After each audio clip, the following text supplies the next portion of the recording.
Namo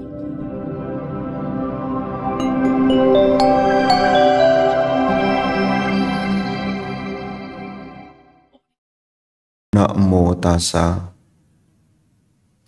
bhagavato arahato sama sambuddhassa. Namo tassa bhagavato arahato sama sambuddhassa. Namo tassa bhagavato arahato sama sambuddhassa. Atahi atanonato kohinato parosia. Atanahi sudantena natang labati dulabang ti. Diri sendiri adalah pelindung bagi diri sendiri. Sosok siapakah yang menjadi pelindung diri sendiri? Dengan kita melatih diri sendiri akan memperoleh perlindungan yang sukar ditemukan.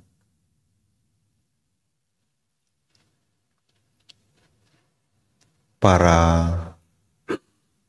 Romo Ramani, Bapak Ibu, saudara-saudari sekalian yang berbahagia, selamat pagi, terpujilah Sang Buddha, Namo Buddhaya. Merupakan satu karma baik bagi kita.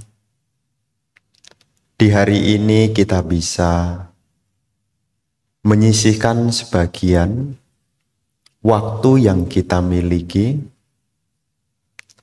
untuk kembali bersama-sama memperkokoh keyakinan kepada Buddha, Dhamma, dan Sangha,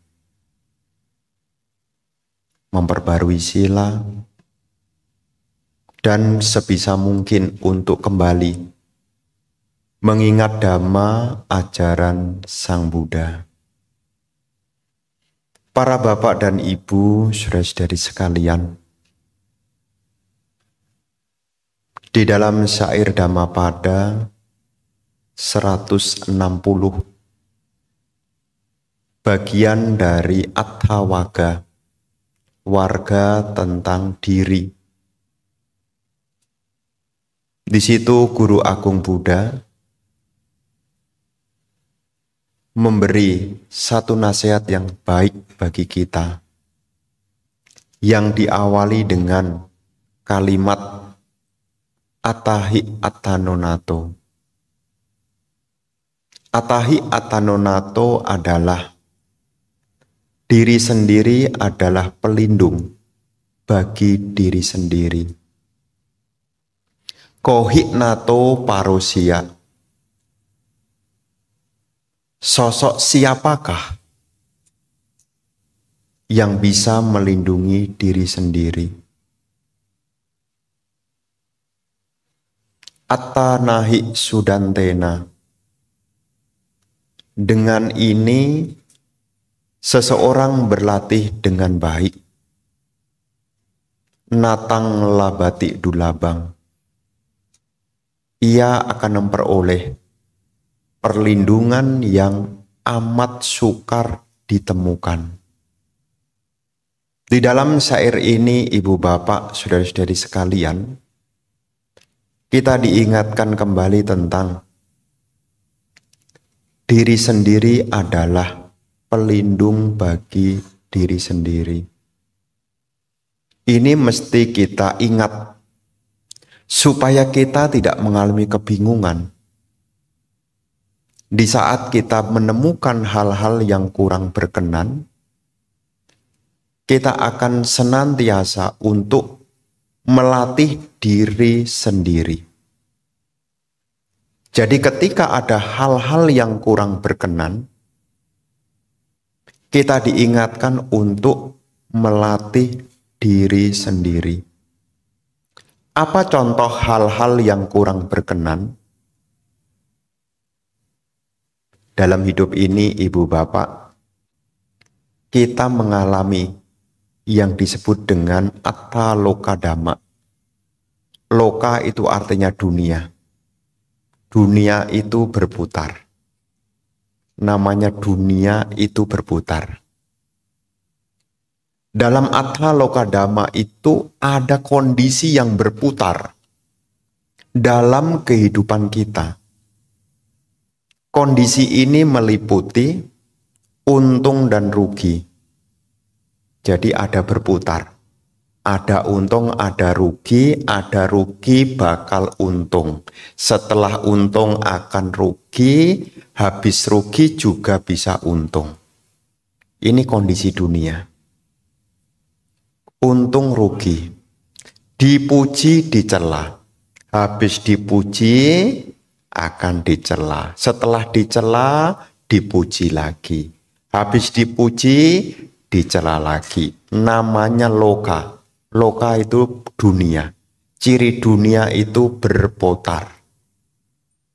Untung rugi. Dikenal, dilupakan. Biasanya di WA terus-terusan, lama-lama tidak dikasih kabar. Sudah tidak dikasih kabar, tiba-tiba WA terus-terusan, tiba-tiba lupa lagi. Itu biasanya mau pinjem utang. Dikenal, dilupakan, itu kondisi dunia. Termasuk bahagia, menderita.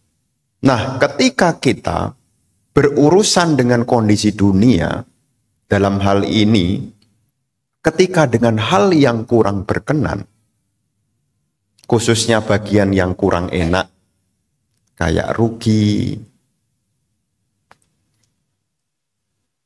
kayak dicela, seperti dilupakan, seperti menderita, maka kita harus berusaha untuk melindungi diri kita. Ibarat kata, ketika hujan turun, kita sudah sedia dengan payung. Ketika kita berjumpa dengan hal yang kurang berkenan, kita harus tetap melindungi diri sendiri. Karena kalau kita tidak bisa melindungi diri sendiri, yang lebih parah dalam bahasa populer, kita akan mengalami gangguan kesehatan mental. Jadi bisa mengalami gangguan kejiwaan. Kenapa? Karena tidak mampu melindungi diri sendiri. Dan Sang Buddha di situ menegaskan, kohi nato parosia. Sosok siapakah yang bisa melindungi diri kita? Ibu tidak selamanya bisa melindungi kita. Ayah juga tidak selamanya bisa melindungi kita. Bahkan best friend sekalipun, itu juga tidak bisa melindungi kita. Bahkan kita sekalipun meminta kepada dewa sekalipun, juga tidak mungkin bisa melindungi kita selamanya. Mungkin Anda punya fanatik tertentu. Bante, saya punya jimat yang ampuh. Ini juga tidak bisa melindungi kita selamanya. Maka di dalam Atthawaga Syair 160, di kalimat yang kedua, kohi nato parosia. Sosok siapakah yang bisa melindungi diri sendiri?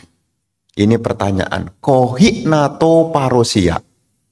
Jadi ketika ibu bapak ditanya, kohi nato parosia, sosok siapakah yang bisa melindungi Anda? tidak lain adalah diri sendiri. Semalam saya mengisi kegiatan manula di puncak. Jadi saya baru sampai tadi jam 7 sampai sini. Dari puncak jam 6. Kenapa lebih cepat? Takut kena buka tutup.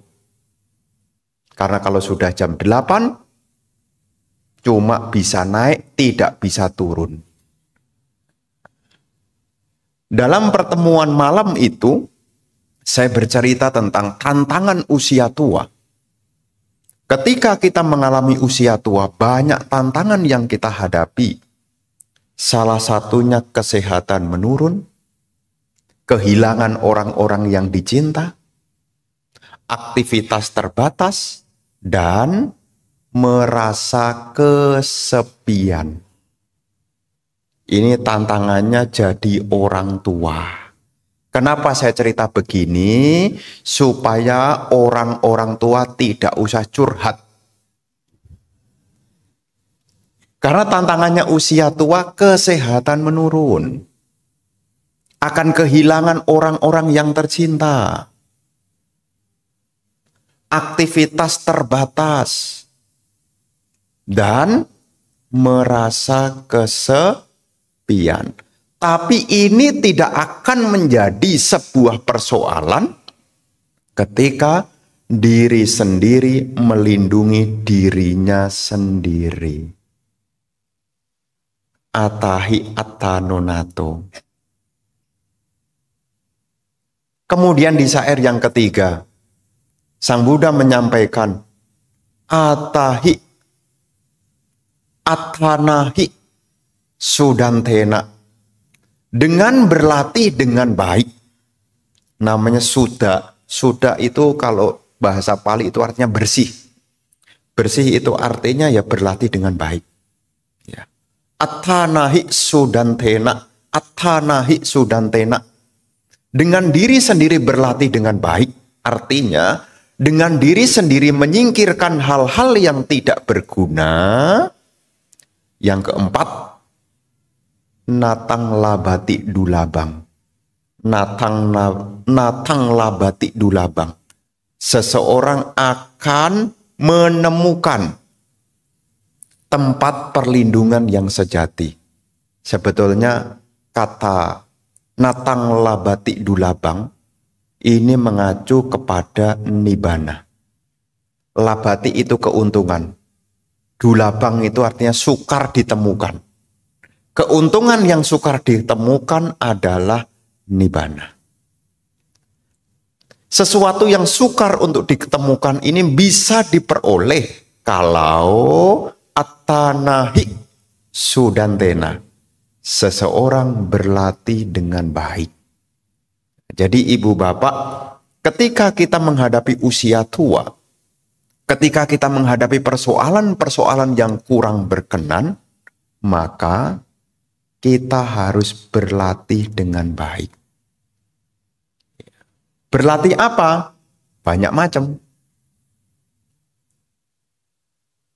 Latihan yang pertama yang bisa kita lakukan dalam kehidupan sekarang adalah memupuk kebajikan.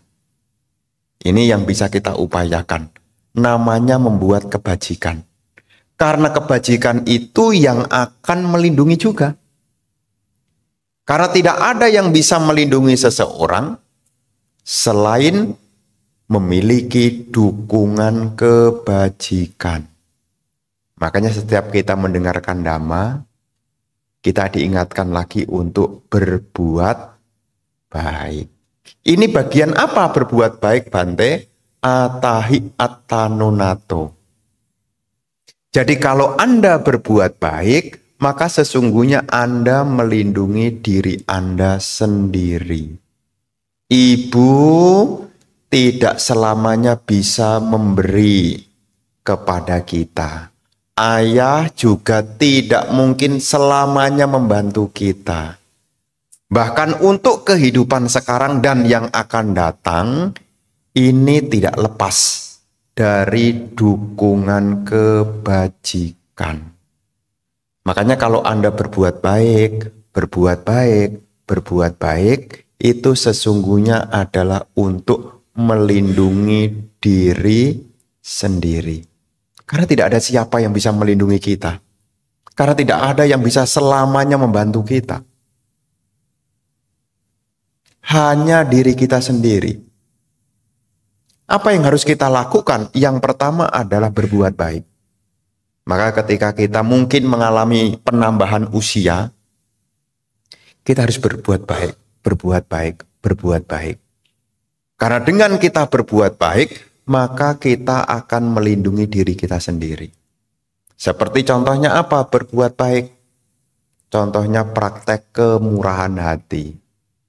Mungkin kita sharing apa yang kita miliki, berbagi apa yang kita punya.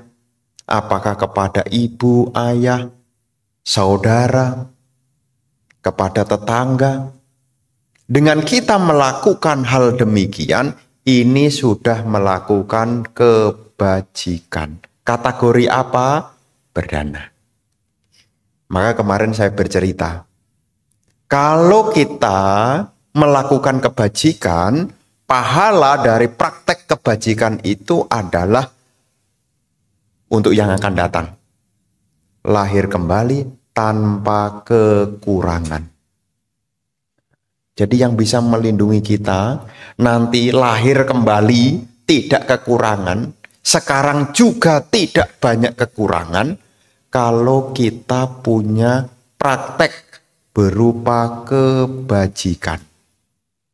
Jadi jangan sampai ibu bapak kemudian timbul yakni ketakutan untuk melakukan kebajikan. Maka kita sebagai umat Buddha, kita diingatkan kembali. Cara melindungi diri kita yang sekarang dan yang akan datang adalah dengan praktek kebajikan, praktek kemurahan hati. Kemudian yang kedua, memiliki perilaku yang baik. Ini juga bagian dari kebajikan. Selain kita membuat kebajikan, yang bisa melindungi diri kita, yang kedua adalah menambah kebijaksanaan. Nomor satu tadi punya itu kebajikan. Nomor dua, panya. Jadi kalau seseorang punya kebijaksanaan, maka sesungguhnya orang itu sudah melindungi dirinya. Kalau kita akan menjadi orang bijaksana, kalau kita ingin menjadi orang bijaksana, syaratnya adalah mau belajar. Ya, jadi syaratnya jadi umat Buddha itu, supaya jadi bijaksana, harus mau belajar. Maka disebut juga dalam bahasa Pali, awal dari munculnya kebijaksanaan disebut dengan Sutta Mayapanya. Kebijaksanaan yang muncul dari belajar. Makanya sebagai umat Buddha di kota-kota ini Anda adalah bagian dari orang-orang yang beruntung. Kenapa? Selain Anda punya kebajikan, Anda tanda-tanda orang punya kebijaksanaan. Kok Bante tahu? Iya. Karena saya perhatikan umat Buddha khususnya di BSD, kalau puja bakti, duduk yang paling terisi, paling awal, posisi paling depan. Tapi di daerah yang lain, ini sebaliknya. Puja bakti belum mulai, duduk terisi penuh di belakang. Ini berlaku pada zaman-zaman dulu. Ya, wihara-wihara zaman-zaman dulu, kalau puja bakti mau mulai, yang terisi penuh itu baris belakang. Sampai pemimpin puja baktinya request, Bapak Ibu yang di belakang mohon maju ke depan.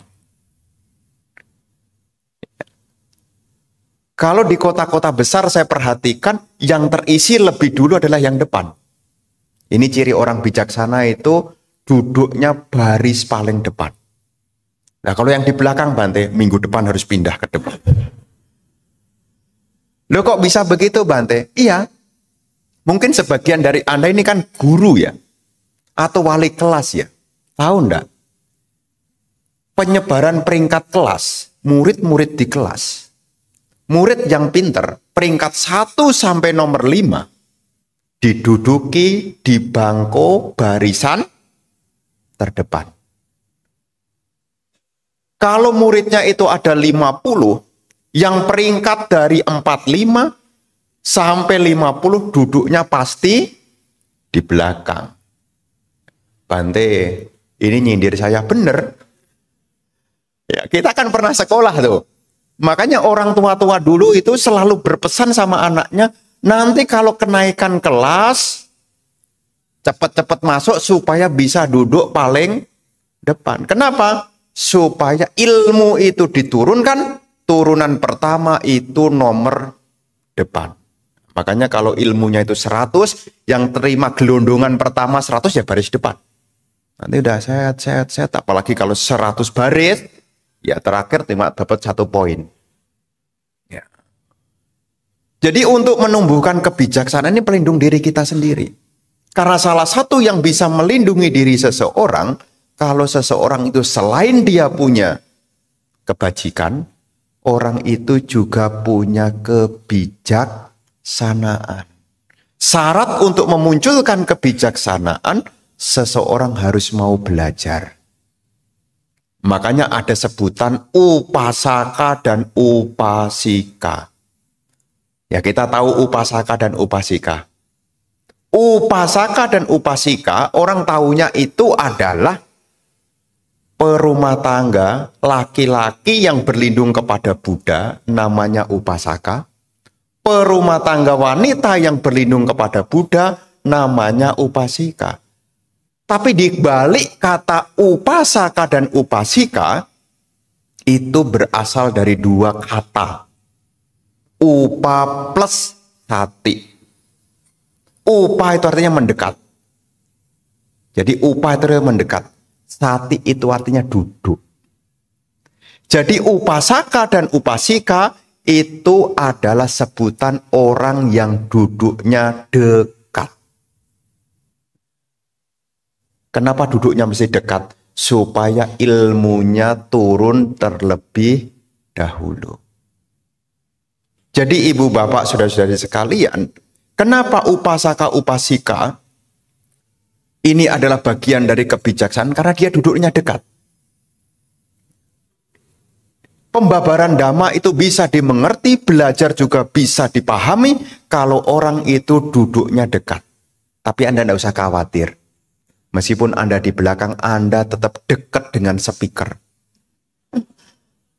Nanti kalau semua maju, semua ke depan, nanti jadi paduan suara nanti kan. Ya, wah, Bante kan tempatnya terbatas. Ya. Meskipun di belakang Anda tetap dekat. Kenapa? Karena soundnya sudah merata. Jelas kan suara yang di belakang kan? Jelas. Ya kan? Hanya mungkin penglihatannya agak kurang kan? Karena kan jauh. Jadi seorang upasaka upasika ini juga sebutan sebagai orang yang melindungi diri sendiri. Kenapa? Selain dia tergugah melakukan kebajikan, dia juga berlatih memunculkan kebijaksanaan. Makanya ketika kita puja bakti ada pembelajaran dhamma. Kalau kita sekarang gemar belajar, nih kalau sekarang gemar belajar, kalau ada pembabaran dhamma begini, ada kegemaran, sekarang kita akan jadi orang pandai, lahir kembali juga akan jadi orang pandai juga. Jadi nanti lahir kembali itu pandai. Pandai itu apa? Baru mendengar sedikit itu sudah paham. Jadi kalau kita mendengar sedikit sudah mengerti. Dan pengertian ini, kepandian ini juga tidak mungkin muncul tiba-tiba. Makanya kalau kita sekarang belajar, dengerin dhamma, kemudian pulang, kok sampai rumah lupa, ditanya, tadi Bante ceramah apa? Atahi atanonato. Isinya apa? Nanti nonton YouTube aja lah. Nah, berarti dulunya kita tidak gemar belajar. Jadi dengan kita gemar belajar, sekarang kita akan menjadi orang bijaksana, nanti lahir kembali juga akan jadi orang bijaksana. Makanya dalam kisah-kisah Buddhis itu banyak murid-murid Sang Buddha itu cepat mencapai. Bahkan ada samanera seperti samanera Rewata, samanera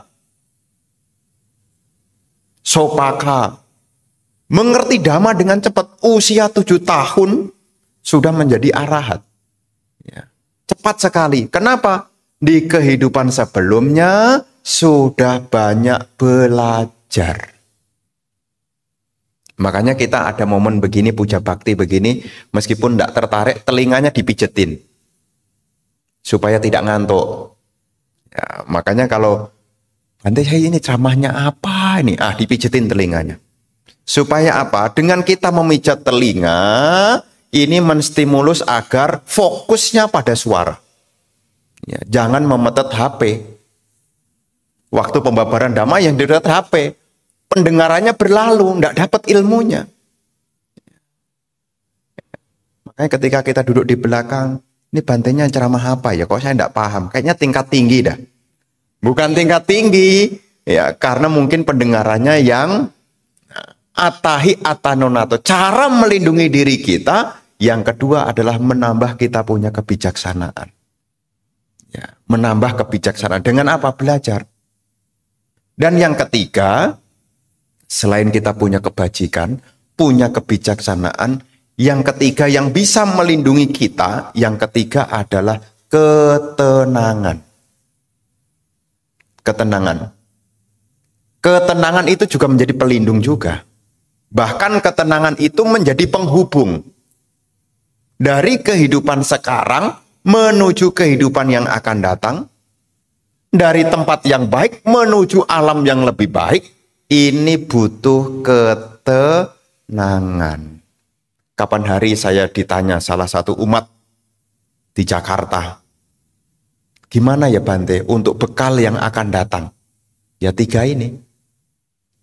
Punya kebajikan, punya kebijaksanaan, dan punya ketenangan. Maka penting bagi kita untuk yang ketiga, supaya kita tidak merasa kesepian, maka kita latihan meditasi. Karena meditasi itu latihan sendirian. Karena meditasi itu tidak perlu omong-omong dengan orang. Karena meditasi kalau ngomong-ngomong dengan orang bukan meditasi, namanya rekreasi. Jadi ketika kita meditasi itu saatnya kita latihan sendirian. Kalau kita sudah biasa latihan sendirian, maka meskipun usia tua datang, kita tidak akan mengalami kesepian. Karena kadang-kadang kalau usia tua, nanti anak sudah gede sudah pada bekerja, punya cucu sudah mulai sekolah, di rumah cuma sama pembantu, mau ngomongnya terbatas, lama-lama anaknya pulang dari kerja sudah malam, cucunya juga seharian sekolah, cuma di rumah sendirian. Kalau ndak latihan sendirian, akan terjadi kesepian. Dulu ada anak-anak, sekarang anak-anak sukar ditemukan. Dulu ada cucu-cucu, sekarang cucu-cucu punya teman. Sekarang saya di rumah cuma punya HP. Bagaimana supaya di usia tua tidak mengalami kesepian? Latihan kesendirian. Latihan apa kesendirian? Latihan meditasi.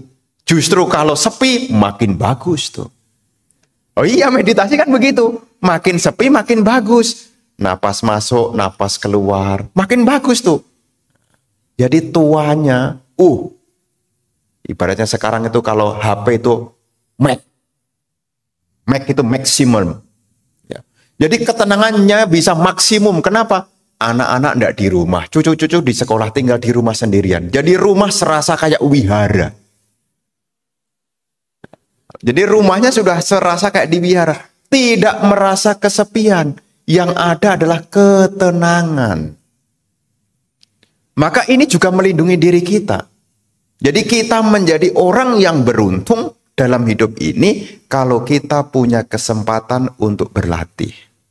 Karena suatu saat nih, yang biasanya menghibur kita, belum tentu selamanya menghibur kita. Yang biasanya menemani kita juga tidak selamanya bisa menemani kita. Biasanya kita bisa pergi, suatu saat kita tidak bisa pergi. Dan disitulah peran dari ketenangan. Karena kita semua bakal tua. Waktu kecil lahir sendirian, ketika tua juga harus siap sendirian. Bagaimana supaya kita tidak mengalami kesepian? Itulah gunanya meditasi. Ini melindungi kita. Nah, belakangan ini banyak orang mengalami kesepian. Namanya loneliness. Merasa dunia terpisah. Terpisah dari orang, terpisah dari selain orang, terpisah dengan lingkungan, terpisah dengan situasi. Jadi meskipun dengan lingkungan merasa terisolasi. Dan sehingga apa? Dia merasa dalam hidup ini merasa ada yang kurang. Tapi sesungguhnya kalau dia meditasi, sendirian tidak pernah jadi persoalan. Selain melatih napas masuk, napas keluar, ibu bapak supaya tidak kesepian, supaya muncul ketenangan, latihan cinta kasih. Cinta kasih temennya banyak. Ya, temennya banyak. Kenapa? Setiap kita duduk, kita sudah semoga semua makhluk berbahagia. Jadi kalau nanti ibu bapak dalam hidup ini, kita punya ketenangan, kita tidak mudah marah-marah. Kalau kita punya ketenangan, kita tidak mudah iri. Maka semalam saya cerita di tempat sana, nanti kalau orang yang punya ketenangan, lahir kembali akan jadi orang rupawan. Loh, kenapa kok rupawan? Tidak pernah marah. Tidak pernah iri. Jadi apa yang menjadi doanya orang itu bisa terwujud. Dia punya kebajikan lahir jadi orang kaya. Dia mengembangkan kebijaksanaan jadi orang cerdas. Dia mengembangkan ketenangan, dia jadi orang rupawan. Kan bagus tuh. Kaya, pinter, cantik. Kaya, pinter, ganteng. Siapa yang tidak kepengen coba? Siapa yang tidak kepengen coba? Yo kaya, pinter, ganteng, kaya, pinter, cantik. Siapa yang tidak kepengen? Kita tidak akan iri dengan orang lain. Kita juga tidak akan marah dengan orang lain. Kenapa? Karena kita sudah membuat perlindungan bagi diri sendiri. Ini nanti bisa ditulis di dalam status Dhammapada 160. Diri sendiri adalah pelindung bagi diri sendiri. Sosok siapakah yang bisa melindungi diri sendiri? Dengan seseorang berlatih diri, ia akan memperoleh perlindungan yang sulit untuk ditemukan. Maka kita dengan mengembangkan 3 hal, melakukan kebajikan, memunculkan kebijaksanaan, dan mengembangkan ketenangan, disinilah kita sudah membuat perlindungan bagi diri sendiri. Di dunia ini bahagia, di dunia berikutnya bahagia. Nah, kalau kita banyak kebajikan, ini juga kebajikan, punya, panya, dan samadhi, ketenangan, ini juga kebajikan. Nah, kalau kebajikan ini banyak, maka untuk memperoleh kemajuan spiritual juga akan dengan lebih mudah.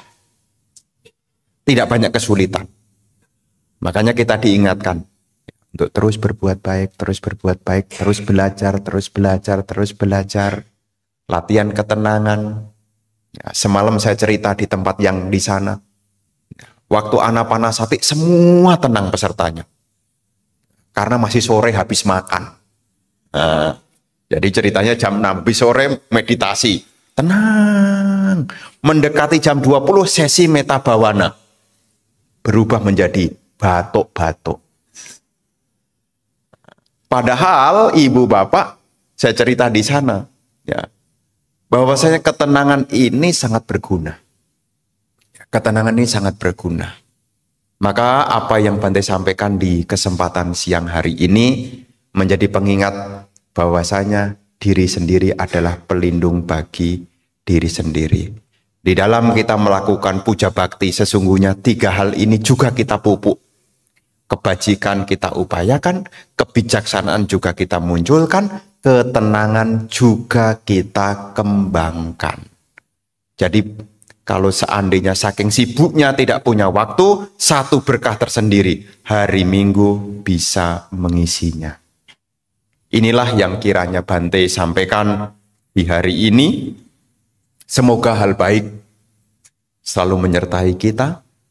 Semoga apa yang menjadi pengharapan baik dapat terwujud menjadi kenyataan. Semoga para dewa, para makhluk yang ada di sini juga turut berbahagia melihat kebajikan yang Anda lakukan di hari ini. Semoga Anda berbahagia, semoga keluarga Anda berbahagia, semoga semua makhluk hidup berbahagia.